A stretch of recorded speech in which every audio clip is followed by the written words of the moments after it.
Hello again, everybody. Zacatech is here with the attack line for Wednesday, February the 22nd, 2012. As you have noticed, I haven't been in attack line in a couple days. I will explain everything in a few moments because I'm going to review what I've done for the last 2 days. Why I haven't been in attack line. I went to a couple concerts. I'll tell you about them in a moment. But first, I want to talk about a couple number ones. Starting with the number one movie for this President's Day weekend. Hope you had a great President's Day. I did. I walked out to a certain rock group, which I'll talk about in a moment. But since I didn't do Atakline for the last couple of days, I have to say the number one movie for the weekend, I was stunned. Safe House, which was last week, debuted at number 2. And I seriously thought that the movie Ghost Rider 2 was going to win, but it was the Safe House second week with Denzel Washington and Ryan Gosling getting the victory with 20,000. 3-day weekend and 4-day weekend, counting Monday and stuff as well. There was number 1 for 27 million. Vow was number 2. Journey was number 3. Journey 2, that's Watch movie for second week. Ghost Rider debuted at number 4. While the other movie, This Means War with Reese Witherspoon, debuted at number 5. Well, this week number 1 movies did okay. Number 1 album-wise, well, it was a huge week for Adele.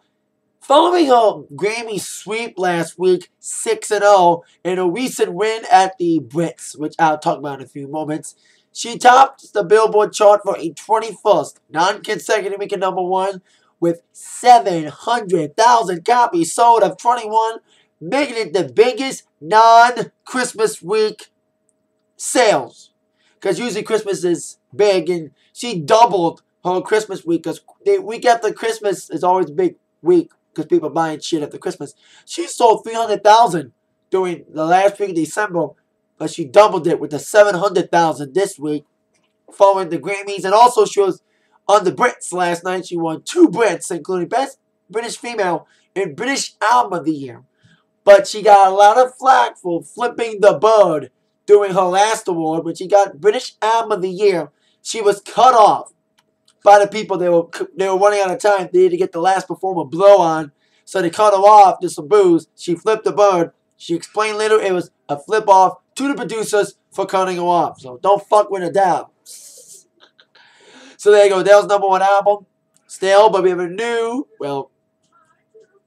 number 1 single. Speaking of Grammys, following the performance of the new song, I heard that Katy Perry's new single, Pardon Me, was going to have the biggest debut since Lady Gaga.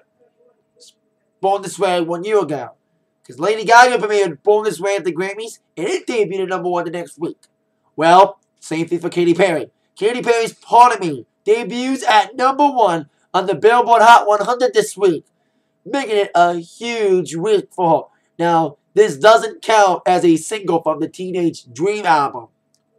It's from the upcoming Teenage Dream reissue, The Confession, the Complete Confession, but it won't count as the 6th number 1 off the album, just the first number 1 off the extended album. But big debut. It's the number 1 on the Billboard charts. It is the 7th number 1 for Katy. I think it's the 20th number 1 to debut at number 1. Yeah, Katy's the 20th single to debut at number 1 ever. Launches at number 36 on radio, and it sold 411,000, top of digital and Hot 100. And despite not being number 1 single, Adele did very well in the singles as well. Like I said, the album's number 1. The singles got a little bit of a boost as well. Back in the top 10. And Whitney's still in the top 5 following her death. Speaking of Whitney's death, sad to see. Shocking. But apparently the National Enquirer posted a photo of Whitney Houston's dead body on the front of their Enquirer. They posted it today. I was like, wow. That's weird. They did the same thing to Elvis, but it's kind of sad, They got to do that with Michael. Well, I think they did do it with Michael later on, putting his dead body on the front. But those tabloid magazines would go for anything to get people to buy this stuff. So said it would go that low to sell magazines by putting Whitney's dead body on the front. So there you go. Like I mentioned at the beginning of the program, I haven't been in Atakline in a couple days. I've been out doing things. I like to make stuff late because I like to wait till like at least 6 o'clock to make Ataklines because there's a lot of news before 6, so I know what to do, what to say on the show. So I haven't been making them lately because I went to a little group. You might have heard of them called Van Halen. I went to their show on Monday at the Palace. Got some playing cards. I like getting like unique things at shows now. I don't get like I used to get programs and T-shirts, but I like to get cheap things I can actually use besides just wearing them or leaving them on the floor like programs and T-shirts. So I got this. I got a little poster. Local radio station 101 WRIF was there. They had a poster that said VH Rocks Detroit. I wish I could show you, but I already hung it, and I can't put my camera all the way to the wall. So I'll try. There it is, my VH Rocks Detroit poster. That's the poster I got from the shelf from the WIF, local station. I also got this keychain from 1067. But when it comes to the show itself, the good news and the bad news. The bad news is it didn't do Jamie's Crying, nor the In the Cradle or Rock. That was like minor disappointment for me. But the show itself, they rocked it. Oh my god, little technical glitches. But you know what? Eddie Van Halen, all hail Eddie. He was shredding like a motherfucker on Monday, man. You want to see a real rock show? I advise you, go to the Van Halen tour. Go to the VH tour, no matter where it is in your city. Go see it. It's a rocking show. The band's tight. Daily Wolf is great. Wolfgang does his part very well. Like I said, I've heard a little bit about the show from the previews and the rehearsals. And the rumors are true. Van Halen is back. They did Woman in Love, Whale Cut. They did every other good song besides, like I said, they didn't do In the Cradle or Jamie's Crying. Did some new stuff, but they did every other song everyone came to hear. Jump, Panama, Everybody Wants Some, Wanted, and Beautiful Girls, and Hot for Teacher, and all the best shit, all the good stuff from DLR.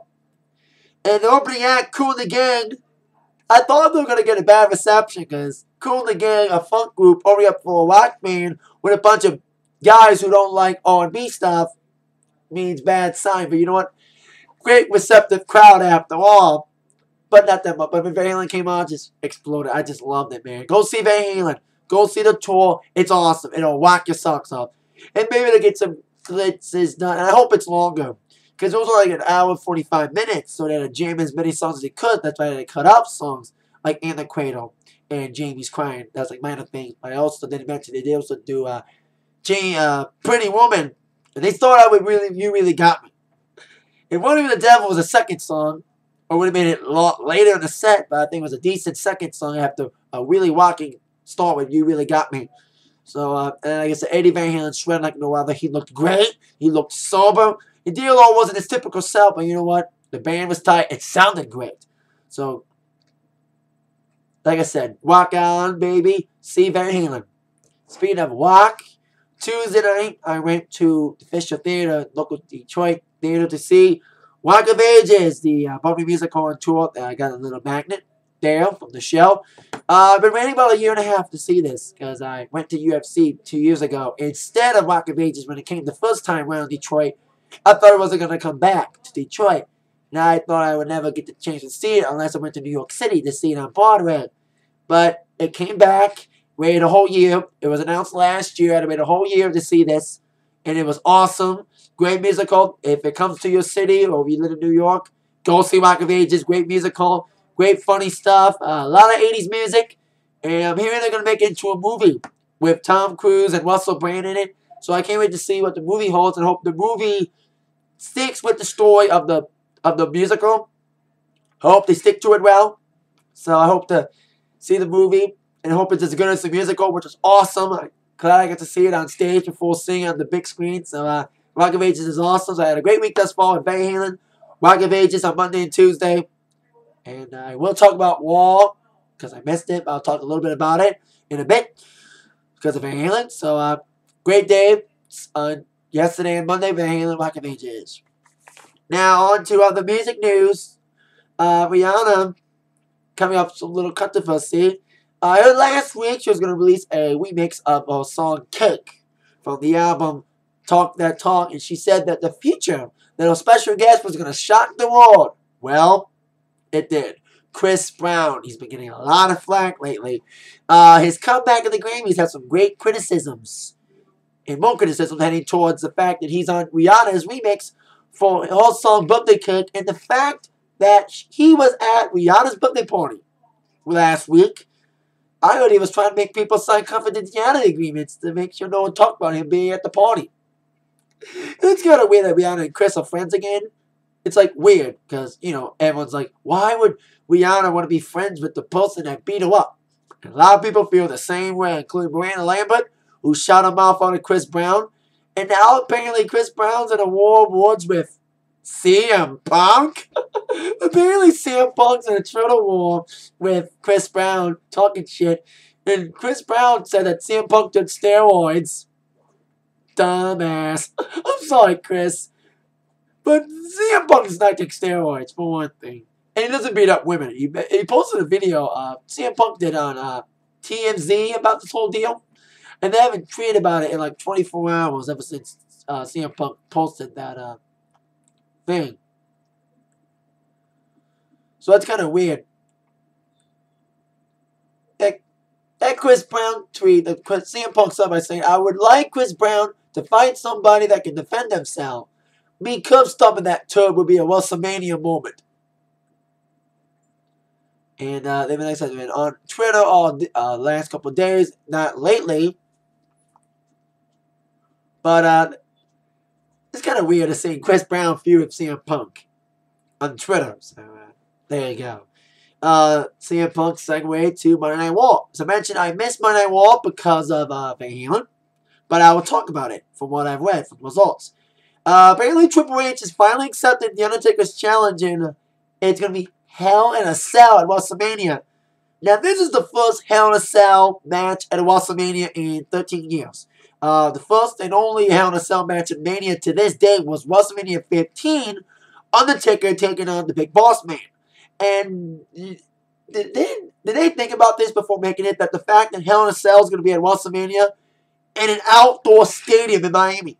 How are they going to raise it above the stadium? Because the weird is you have, you know, lifts and stuff. But it's a stadium, so how that's going to fare out? What if it rains? But I shouldn't wish that. But it's kind of weird. And also we found out that, yes, Chris Jericho will face off against Punk in Mania. He won a battle royal. A lot of injuries, I heard.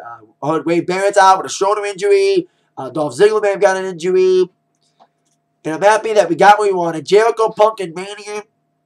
And I can't wait to see the match. Sheamus and Daniel Bryan admitted has been confirmed. And also Eve admitted that she used Zack Ryder as a pawn. Hosky indeed, Eve. And The Rock will be on Raw next week. And I'll be able to watch that. So there you go. That's my thoughts on Raw. Just thinking about it because, like I said, I had missed it. So there you go. That's my thoughts on Raw. For whatever, it was okay while heading to Mania.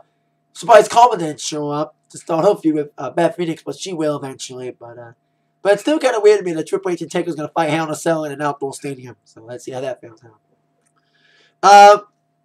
And yesterday, I did miss Glee yesterday because of Rock of Ages, but I ended up watching Glee on the internet. So I'll tell you my Glee review. Drama's back! Drama's back! Oh my god, it's the most emotional Glee I've ever seen. We started off with Pavlovsky the Bully. He came back last week on the Valentine's Day episode. Well, he attempted suicide at the beginning of the episode. Thankfully, he was alive. A lot of things happened this episode. It was the Districts episode. And the last episode before April, that's the minute break finale.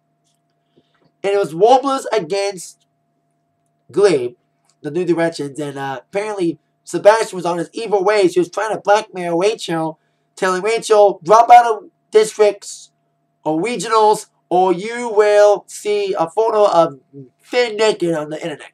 Thankfully, they dropped it after the whole Pavlovsky got everyone in an emotional mood. So, there you go. And New Directions wins Regionals again. No, districts. Was it regionals or districts? I think it's districts. They won districts again for the second year in a row. And Finn and Rachel were about to get married at the end of the episode. Now, I was thinking, since his last episode before April, I knew there was going to be a cliffhanger of some sort during the Glee episode. I thought it was going to be Kud's dad and Finn's mom objecting, and then it would fade to black. Well, not as I expected. Quinn was a little late to Rachel's wedding. All of a sudden, ends with her getting in a car accident.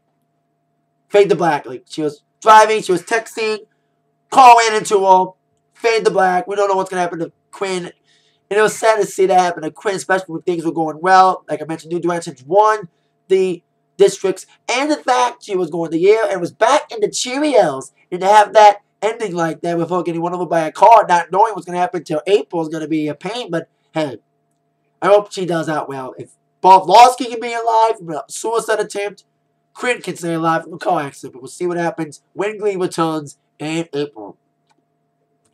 Speaking of TV, on my other favorite shows to cheer us up tonight after that drama-filled Glee, after a couple lighthearted Glees, the drama's back on Glee. Now we get some good comedy. Modern Family's back again tonight. Last week's episode, what was the episode about? I think it was about, not jealousy, but another episode. But last week's episode was good. I hope this episode about secrets is as good as well as the last couple weeks. So I hope that Modern Family does well tonight at 9/8 Central on ABC. And like I said, especially for you Gleeks out there feeling sad about what happened on Glee last week, Modern Family could be a great pick-me-up. It's going to be LOL night once again on Modern Family.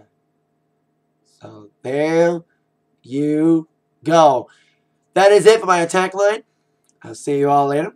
With that in mind, you've all been attacked by the news from Zach. Thank you all very much. See you all later. Yeah.